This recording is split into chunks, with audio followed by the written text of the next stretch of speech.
It's another Star Wars show. I'm your host, Jon Justice. I'm glad that you are with the episode this week. If you're enjoying this on YouTube, as always, be sure to subscribe to the channel, hit the alarm so you never miss an episode, and follow the show on whatever podcast platform that you may be listening to it on as well. This week, another writer for the post-Episode 9 Daisy Ridley-led Rey Skywalker-focused film has fans excited? Sounds that way. I'll break down what the writer had to say. Plus, the future of the Galactic Starcruiser. And talked about this on previous episodes. If you have not taken the time yet to watch what I believe is a 4-hour documentary by YouTube commentator Jenny Nicholson, you need to go and check it out.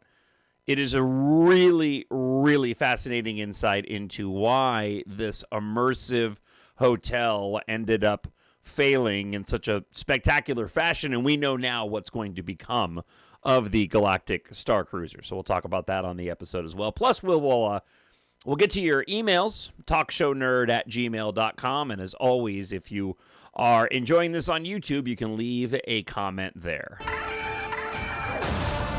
are the spark that'll light the fire that'll burn the First Order down. As always, I love to hear what it is that you are currently enjoying relating to Star Wars. What Star Wars content are you watching? I typically have some Star Wars content swirling in the background that I'm watching. It's changed in the years since Disney has purchased Lucasfilm, having the Disney Plus streaming app and the shows that have come now because of the app. So I've started now on Mandalorian Season 3, another rewatch of that, which really means going back and watching the 2 episodes focused on the Mandalorian from the Book of Boba Fett. And I actually may go back and do a rewatch of the Acolyte. I know that show was not well received. I know that show probably has a lot to do with why Skeleton Crew, which I enjoyed more for the most part, didn't do as well as they had hoped. That being said, apart from a few episodes in The Acolyte, I tend to have enjoyed that show for the most part. It's got flaws. There is no doubt about it. But there's enough positive aspects in The Acolyte with the storytelling that it's worth it to me to go back and watch on occasion. Plus, I've got Revenge of the Sith ready to go. My son Kyle and I have been, over the course of I think about 2 years now, have been working through watching everything in chronological order.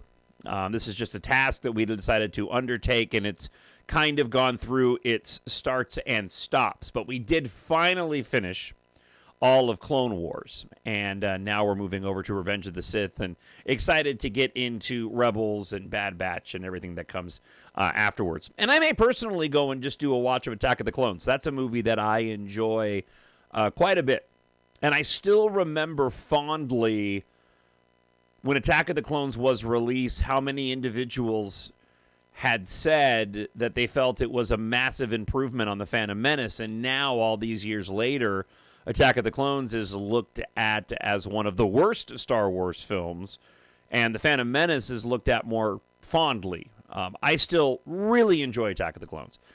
And the end of that film, the last 45 minutes, is some of the best Star Wars ever. So, and again, I'd love to hear from you and know what Star Wars you're currently consuming. TalkShowNerd@gmail.com, or leave a comment up on YouTube.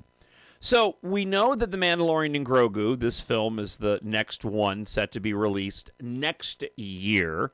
So, as we head into this year and we get closer to Star Wars Celebration in Japan, there's been some interesting actors that are showing up. So, the Ahsoka actress, Rosario Dawson, she's going to be showing up. Not a huge surprise. Word coming out about season 2. It's going to be made, thank goodness. But Oscar Isaac is going to be showing up at Star Wars Celebration, which makes me wonder if whether or not part of the announcements that'll be made there perhaps will be about this Rey Star Wars film that we've talked about now for quite a long time. We've also been hearing the rumors related to the Sean Levy film, the potential that Ryan Gosling could start in that. So I expect some movie announcements. Now, who knows whether or not they'll stick to happen, though, during the Japan celebration taking place in the next couple of months. But we do have some new Daisy Ridley-led movie news, and it has another writer. So let's get into this from Star Wars Newsnet. Miguel Fernandez has a piece out. The ink is still fresh on the report about George Nolfi boarding the Daisy Ridley-led New Jedi Order, doing that thing with my fingers, movie that Lucasfilm has been developing for 2 years. And the writer has now confirmed his involvement in the new project. Speaking to the British magazine Film Stories, Nolfi was asked about how he plans to approach writing the new movie. He's mostly focused on being a team player that would build up from ideas that predate his arrival to the project and to try to bring some of his own take on them. And the writer says this: the way I approach it is, if you look at what's come before you, you look at the broad ideas of what they want to do, meaning Lucasfilm, Disney, Sharmeen Obaid-Chinoy, the director who is still attached to the film. I am still of the opinion that she will not ultimately be the person to direct this film, be that as it may. He goes on to say, then you do what a writer does and try and put the beats of a story together. Try and imagine characters. And then you present that with an understanding that it needs to honor. Obviously, a long, incredible tradition. Really interesting comments there. I'll get back to more of it in just a second. Because he did go on to talk about the larger canvas that any new writer is going to work on when they board a Star Wars movie. He says, if you think about George Lucas, the 6 movies that he did, and the universe that he created, it's actually very steeped in broad notions of politics. It's not talking about today, per se, but there's the empire's Nazism / Roman Empire, the democracy of the Roman Empire collapsing and becoming an empire, and the perennial story of human beings organizing themselves against chaos, and then the tools that help human societies tamp down on chaos becomes oppression. So that is really very core to what I think George Lucas was trying to talk about. And one of the wonderful things about science fiction in Star Wars, which is more almost science fiction, fantasy, or space opera, is that you can raise the deepest issues without it feeling like a philosophy class or a political science class or something I read in a newspaper today. Now, this is not the first time that Nolfi has publicly talked about Star Wars. There was a story that was published back in 2012 filled with Hollywood names who had all gone to work for Lucasfilm at some point. He said about the prospects of exploring a new post-Return of the Jedi stories going back to 2012, and says, I can't imagine a larger event film for our generation than a sequel to Return of the Jedi. Star Wars literally defined the magic of movies to me as a child. No other film had more impact on my subconscious desire to become a filmmaker. Nolfi is currently out promoting his new movie, Elevation, that drops on Prime Video February 8th. This is the third rotation of writers for this movie, after Damon Lindelof and Justin Britt Gibson came up with the idea of a post-Rise of Skywalker movie featuring an elder Rey. Lucasfilm reps would scrap those plans in favor of bringing Daisy Ridley back as the character in an era now dubbed the New Jedi Order. Through a script now written by the Peaky Blinders creator Stephen Knight. He dropped out last summer with Nolfi boarding the project in the fall. Now, I'll get to a couple of comments that were made by fans, and his comments have some fans excited, and they understand why. It seems as if he understands, at least without knowing any of the story beats or what the central conflict is going to be in the film, he seems to, at least in his comments, understand an aspect of what makes especially the original Star Wars movies great. And that's really good news. What I'd like to see, and there's some multiple things that I'd like to see, but as a fan of the sequel trilogy, I do like how, especially with The Force Awakens, and it stayed true throughout those 3 films, how they did really sort of keep it simple. When you go back and watch the original Star Wars film, it is a rather simple, straightforward story, especially by conventional storytelling Hollywood standards as of late, with Marvel Cinematic Universe films and so many movies just becoming so increasingly convoluted. You know, the sequel trilogy did keep with that tradition of the Star Wars trilogies and keeping it simple and a relatively small story with galactic implications. And I can see something very similar playing out in the next set of films. I'll continue to beat the drum that this should be in episode 10. This is what drives the franchise, the original storytelling, and there's no reason to have Daisy Ridley being at the helm of this and not have this be an extension of what's already come before it, despite the controversies surrounding those previous films. And there's also there's no problem, issue, or reason why they can't go over similar ground of what they've gone to before in terms of a galactic threat, in terms of an enemy, the rise of the Sith, and the potential of galaxy impacting villains that need to be counteracted. I mean, that is kind of Star Wars' bread and butter. There's ways to make it unique, to make it fresh, to make it modern, so you're not being too incredibly derivative. But let's be honest here. Being derivative to a certain point is what makes Star Wars great. And having an older Rey training a set of Jedi who now have to go and tackle this new threat that may already be established by the time we get to this story, allegedly, as it's been talked about 15 years after the events of The Rise of Skywalker. But who knows, with this new writer, it may not even be that anymore. A couple of the comments from people online regarding this says, oh, please, God. This had better mean we're actually going to get to see the political state of the galaxy post the Rise of Skywalker. Somebody else went on to say, so we might get a bigger and better understanding of the galactic scope post Episode 9. Another reply was, where the hell was this dude in 2015? And again, I don't understand. I get people's frustrations. But as a fan of The Force Awakens, The Last Jedi, and especially The Rise of the Skywalker, sometimes I simply do not understand the hate for those films. And The Rise of Skywalker continues to just be a favorite of mine. A Herculean task to try to go and close out a 9-movie saga, close out a trilogy while you're at it, and try to make everybody happy. I just dare say that in the world that we live in right now, it was simply not going to be a possibility. And I think that both Chris Terrio and J.J. Abrams did a fantastic job writing and directing that film, even despite the circumstances of Colin Trevorrow being pitched off. But let me add another element to this, too. I just watched the trailer a couple times for the new Jurassic World Rebirth, okay? Looks like they're going back to the original island. There's going to be another mutant dinosaur. I'm totally cool with that.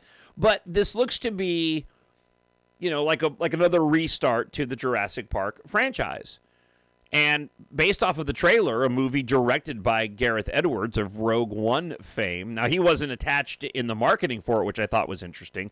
Also directed The Creator, a movie that I increasingly like upon every viewing of it. But the Jurassic World Rebirth movie looks pretty solid. We're going to get dinosaurs, which is what you want. You're going to get a mutant dinosaur, which has kind of become the norm for that series, and I'm totally fine with that. Or an unseen dinosaur that we haven't seen before. But we're going to get a fresh take and new storytelling, moving away from the Colin Trevorrow helmed, for the most part, apart from that middle movie, trilogy of Jurassic World, Fallen Kingdom, and Dominion. Now, I recently went back and watched Dominion, and as a dinosaur adventure movie, it's fine. It's not a great film by any stretch, but I find it entertaining. A good example of things getting a little bit too convoluted in that story. As a matter of fact, the example of things getting too convoluted in that story, the whole sidebar storyline of the crops being eaten because of the mutant locust, none of that stuck with me. But I liked the idea of what they had done with the dinosaurs being at the secret facility. I just wish that they had kind of found a different subplot because it really drew away from the focus of the film being the dinosaurs. But again, that film serves as an example of a movie that I find entertaining. I will go back and rewatch, but it's not a movie that's great by any stretch. I'm just going to watch it for its sort of mindless popcorn entertainment. I don't feel that way about a movie like The Rise of Skywalker. I thoroughly enjoy that film and what it did, and even bringing back about Palpatine. But the Jurassic World Rebirth movie is, kind of an interesting example of what they could potentially do moving forward with Rey in this upcoming film if they can ever decide or land on a specific writer and get the story, going. So we'll see how that whole thing shakes out. So as always, what do you think? TalkShowNerd@gmail.com or leave a comment up on YouTube. I need someone to show me my place in all this. Now, let's get to your emails this week. A friend of the show, Mike Hogan, also known as DJ Sparkle, writes in, Happy New Year from Sparkle in San Francisco. I'll be heading to North America's older and biggest Doctor Who convention in Los Angeles in 2 weeks. A friend is taking us here.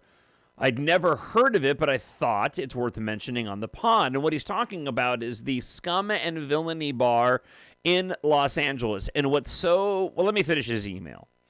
It even apparently has an LCARS display too, Star Trek Next Generation display system. Thanks, Mike Hogan, also known as DJ Sparkle. I'm glad you brought that up because I actually made a trip to California last year because it's where I was born and raised. And I had heard about that Scum and Villainy Bar in Los Angeles a long time ago, completely forgot. So I'm hoping to get out to California again this year. And when I do, I definitely want to go and check out that Scum and Villainy Bar. But thank you for reminding me. I appreciate it. All right. Joe Morse writes this. Hey, John, listen to the podcast today. What you said about new, fresh takes on old movies got me to thinking. Never really a good idea. What if someone redid The Telling of a New Hope, but gave it a Monty Python and the Life of Brian and the Life of Brian treatment? Have characters on the edge of being in A New Hope dealing with what happened in A New Hope. For example, have the poor janitor that has to clean up the bounty hunter's arm complain about having to clean up Greedo's body and fix a table. Later, have him winning a trip to Alderaan, only to arrive just as the Death Star is leaving the area. More bad luck. Doesn't even have to be making fun or light of what happened, just a person on the edge of history going through their life as best they can while all the amazing stuff happens just off camera. Maybe it is the guy who bought the speeder or use it to show what happened to fill plot holes in the original. Anyway, thanks for the podcast. To keep it up, Joe Morse. Listen, I love this idea. And let me take it a step further. I don't know about a movie, but maybe. But I don't see why you can't go and tell Star Wars stories, say, within any of the three trilogies. But as Joe said, tell offshoots within the same timeline. How great would it be to get a movie or even a film? But let's go movie for a second. How great would it be to get a movie talking about the speeder pilots? Focusing on a character that's in one of those speeders, but you never really see, who actually goes and takes place during the Battle of Hoth as the rebellion is moving around. A movie that starts in between A New Hope and The Empire Strikes Back that leads into that. I mean, it could sit there and adjacent within the storytelling of what is taking place, while also telling a new and exciting, compelling story. I mean, you could actually have a film that spans all three films of, say, pilots working the rebellion, seeing how they went and found the base at Hoth, how they had to go and abandon that base and have it move through to actually go and culminate with their involvement in the battle at the Death Star 2 from their perspective. Shot in a modern cinematic way. I think that's a fantastic idea. I would say it would make for a great live-action streaming show, and it would. I think there's a possibility, and it may even serve itself better in that fashion. I just don't see the future of Star Wars being live-action streaming shows anymore. I think we've reached the level of diminishing return on that type of Star Wars content. I know we have Andor Season 2 coming out. We have Ahsoka Season 2. I'm excited for both of those. That being said, clearly with what's happened with the Acolyte and Skeleton Crew, unless there is a course correction within the fandom, I'm not sure that the future of live action is really as strong as Disney once had hoped it would be when they ended up launching the Mandalorian. But that's something that I've thought about for a long time. And Lost Stars, the book Lost Stars, is a really good example of what I'm talking about, because the events in that book took place during the original trilogy, and even going so far as to going past the original trilogy, and I believe it ends up during the Battle of Jakku as well. So thank you, Joe, for the email and the suggestion. I greatly appreciate it. Pod's not over.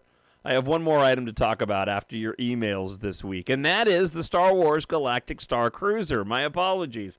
I ended up blowing right past it. You see, I keep my notes for the show on my computer. I use notes on my Mac, and I had a written version of the Galactic Starcruiser story down in front of me, and unfortunately, I completely forgot about it. So let's talk about this a little tiny bit. As I mentioned, if you have not watched the Jenny Nicholson documentary on YouTube about the Galactic Starcruiser, you need to go and check it out. Spend the time. It's absolutely worth it. But the Star Wars-themed hotel and immersive experience at Disney World is reportedly being turned into an office building after closing following over only 18 months of operation. The highly anticipated concept experience opened back on March 1st of 2022, closed the following September due to a lack of bookings. The Wrap talked to an insider who said the building will now house employees who are part of Walt Disney Imagineering, a section of the company responsible for theme park attractions, retail locations, and cruise ships.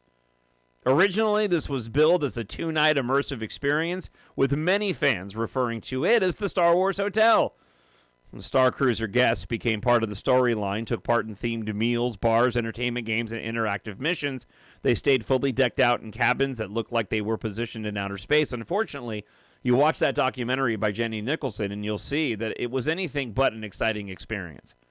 And certainly not anything that I would have ended up being happy to have dropped money on, even though I was excited to go and check it out when it was first announced. At one night stay cost, $1,200 per night per guest, according to Parade. The price tag, which even hardcore fans were reluctant to pay. Before it closed, a Disney park enthusiast, as I mentioned, Jenny Nicholson, made that 4-hour-long YouTube video about why it flopped. She also took issue with the planned itinerary, which was always 2 days and 2 nights, leaving guests no options for making their own choices. Noted how other themed Disney spaces were a lot different and comparatively cheaper. Her video, massively popular, attracting 11 million views on the platform, and there needs to be a professional documentary based off of what she was able to create. She complained, among other things, that she spent more than $6,000 for a 2-person stay and had a tiny room. She also mentioned being seated behind a pole during a dinner show, which left her unable to see her singer, Gaia. The update on the building comes after fan speculation that the existing structure, which was built to resemble a ship from the films, actually it wasn't. This was a ship that they made completely separate from the films. It didn't appear in any movies. Appeared to resemble a ship that could have been in the films would be a better way to go and describe that. It would be reimagined as maybe a restaurant or some type of less expensive fan experience, but a source said that after testing that idea, it was found to be too difficult to access from other areas of the park, making the idea a non-starter. So now it's simply going to be turned into office space. That's just sad. And listen, that wraps up the show for this week. It's a quick one, not a lot going on, but I would love to hear from you, your thoughts on what I talked about this week on the show, and what Star Wars are you currently enjoying? TalkShowNerd@gmail.com. Leave that comment up on YouTube. And last thing before I let you go, if you haven't checked out my science fiction adventure series EMBARK. 7 books in all in the series tell the entire story.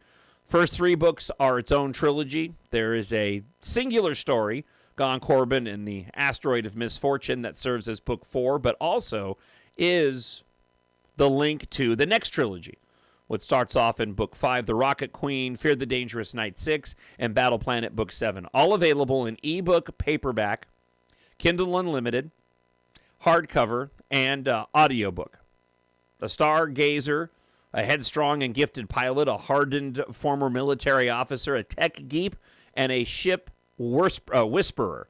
When it comes to motley crews, the Anniversary has most starships beat, but as a ruthless corporate madman bent on tyranny attempts to exploit an apocalyptic industrial accident, it might fall to this ragtag band of unlikely heroes to save Earth's evacuees from annihilation if they can survive each other first. It's a fast-paced and action-packed science fiction adventure. If you like to read and listen to Star Wars, you definitely need to check out my EMBARK science fiction space opera series. Written for adults, but it is completely age-appropriate for those 11 and older.